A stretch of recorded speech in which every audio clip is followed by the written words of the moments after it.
Well, sparklers are gorgeous, of course. We all love that great big visual you get when you can swing the sparkler around.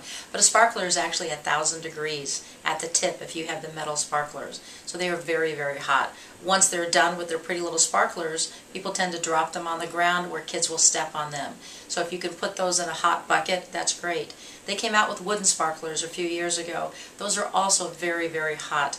And it's very easy to ignite if you're holding a whole bunch of them in your hand and you try to ignite one of those sparklers with the sparkler that's almost out, you tend to light all of them. And so be very careful, very cautious when you're lighting them. This year there's a new sparkler out there. It's a bamboo sparkler. And when it burns, instead of being a single stick that stays whole, pieces of it fall off, like falling off the ashes off a cigarette. And those ashes have already fallen off and onto the foot of a child, burned through his shoes, onto his foot, and caused a burn. So for sparklers, I don't think they're the safest thing you can have for a child. And I think, again, sparklers are something that if you want to be safe, they should be used not around kids.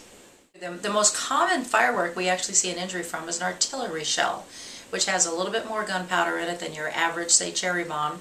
And when that goes off, it creates an explosion. Frequently it goes off while someone is still holding it, and so they end up with burns in the palm of their hand, on their fingertips. The other thing people do is they look down to see why it hasn't gone off, so when it does blow up, it tends to blow up in the face. So that the face and the hands are the two most commonly injured areas. But those artillery shells actually pack quite a punch.